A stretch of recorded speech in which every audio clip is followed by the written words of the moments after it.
Okay, so I have some stuff already written on my paper, so you want to go ahead and add that in. So this second part of chapter 17 is about the sampling distribution for means. Now there's going to be a lot of similarities and then a few differences between proportions and means, so we're going to go ahead and take a look at it.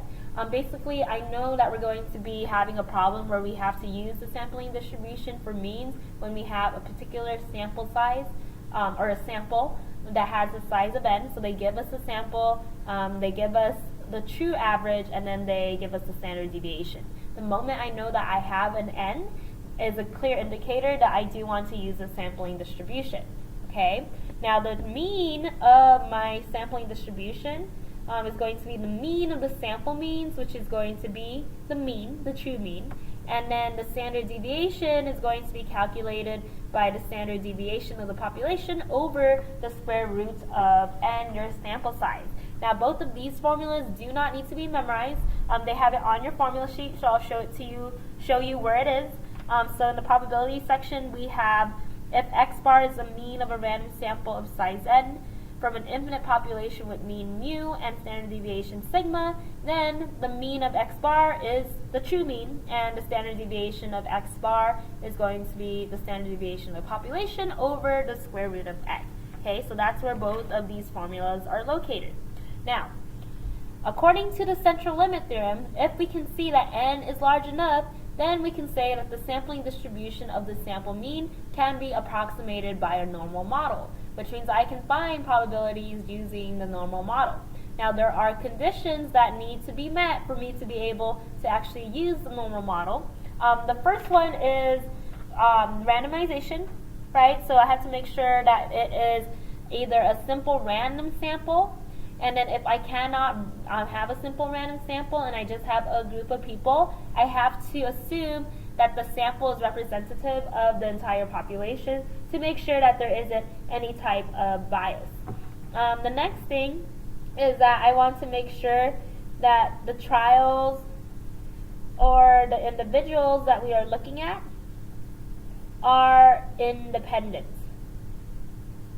Okay, so that's a little different from our proportions.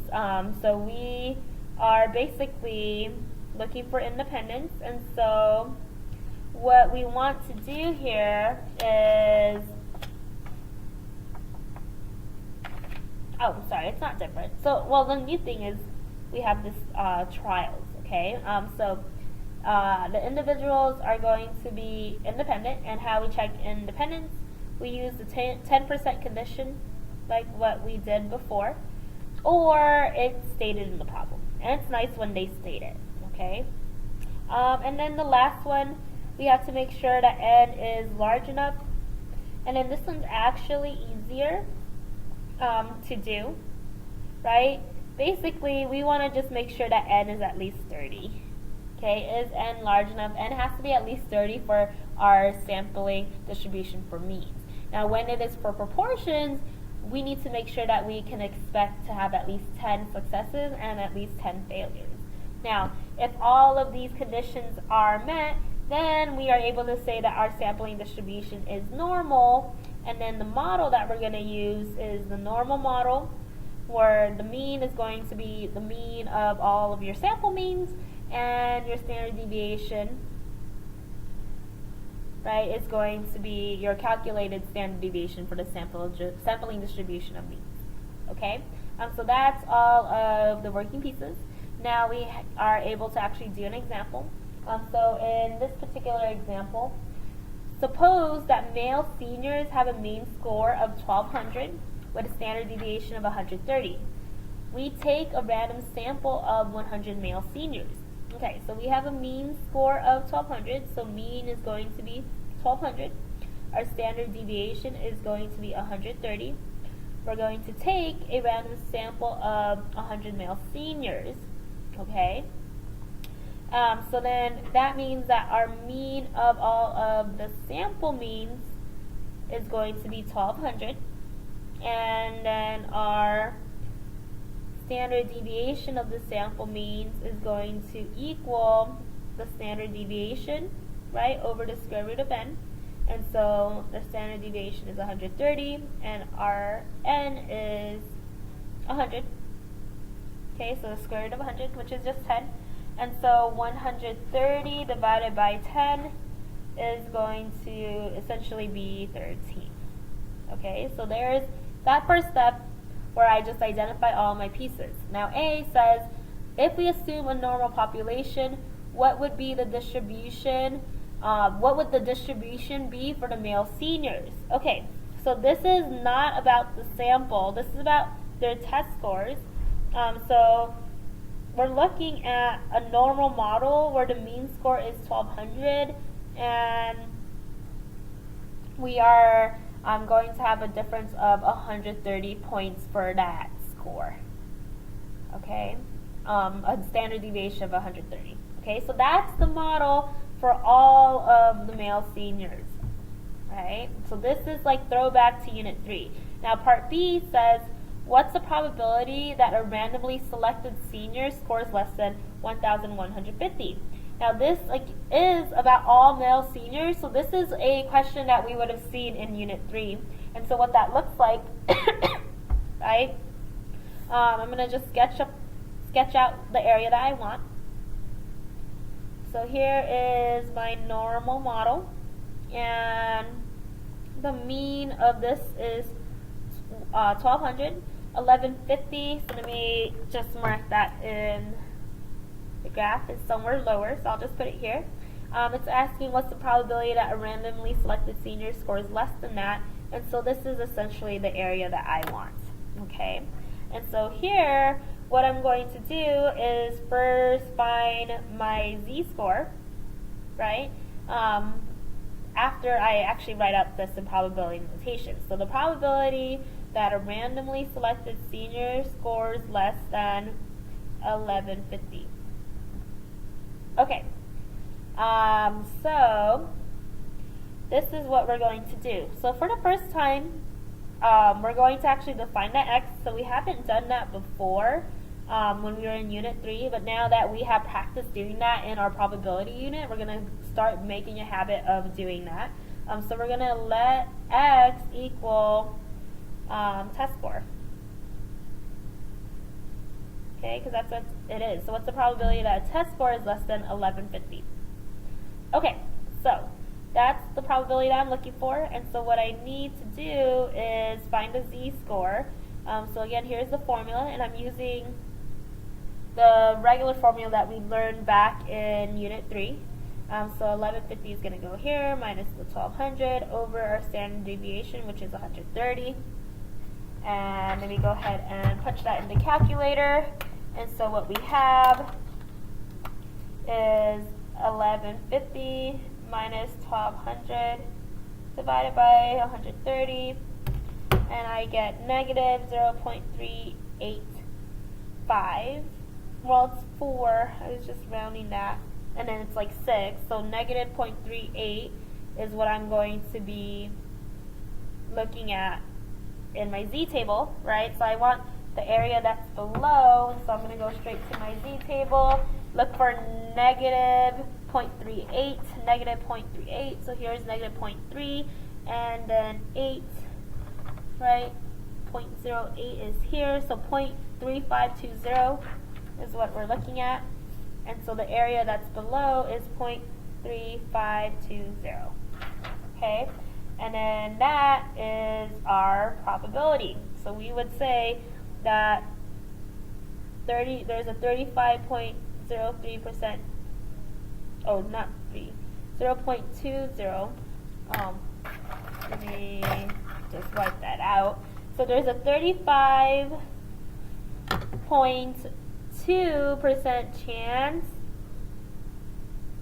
that a senior will score less than 1150. Okay? So this is from Unit 3.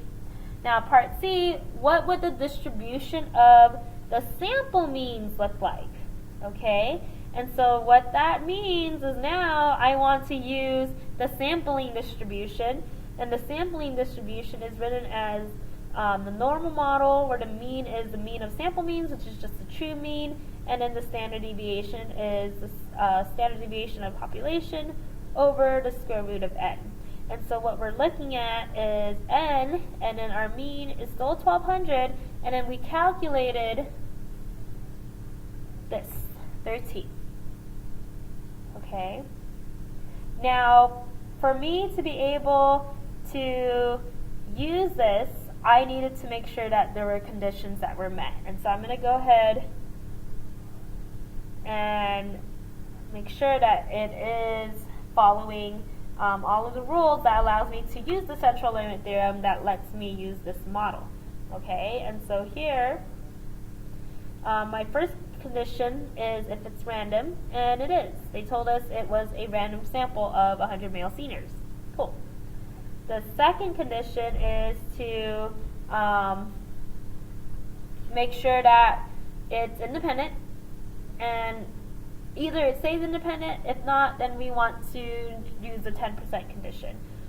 So here we would take 10 times n, and is 100, and so we have 1,000. And so what we want to do is just say that there are more than 1,000 male seniors taking the test. Okay, so we just took a sample of them. Okay, now we have done that. And then the third one is n large enough, n, which is 100, is more than 30, and so then we're good, right? I like that one because it's really easy. Okay, so conditions have been met.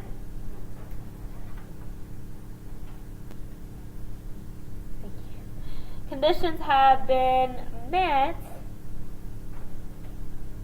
to use the normal model for the sampling distribution of means. So I do want you to write that sentence just like for the proportions. Okay? Now, I have my model, right? D is asking what would be the probability that we would get an average for the sample of male seniors of less than 1150. So now we're talking about average and we're looking at sample, right? So that's a clear indication that we want to use the sampling distribution for means.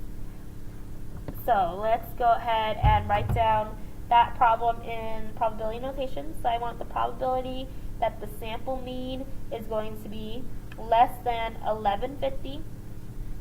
Okay, I'm going to just go ahead and sketch out what that looks like for our normal model. Right, so we know that this is going to be 1200. 1150 is here. I want less, so I want this area, right? So it kind of looks like this problem here, but the difference is we're looking at the sampling distribution. And so if you're comparing these two, this one has a standard deviation of the difference in scores for the entire population. Here, this 13, the standard deviation, is talking about the difference in average scores for a bunch of samples, okay? So that's the main difference between the two. And so now, I just have to calculate the z-score like I did in part B, and then from there I can look at the table, okay? So because we're using the sampling distribution for means, for z-score, we're looking at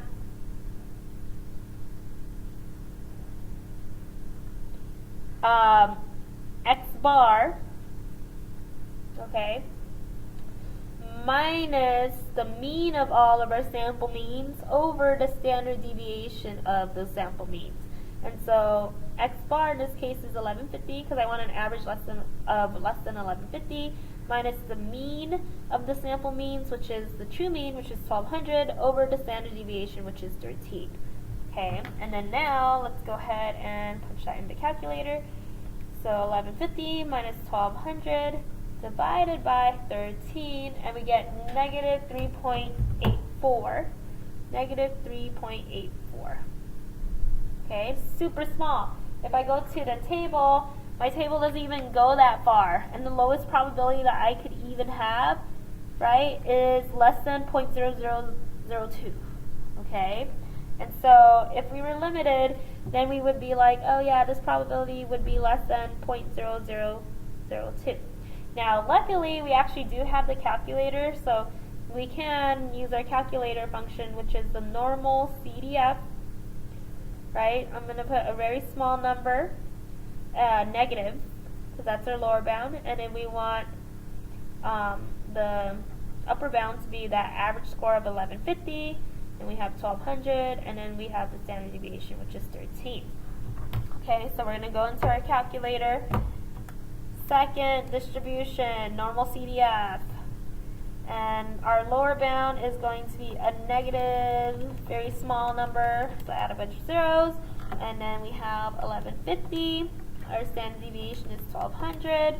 And we have 13 as our standard deviation. So now we have this. 6.0015 times 10 to the negative 5th power, right? That's from the calculator. If I write that out, that's 1, 2, 3, 4, 5.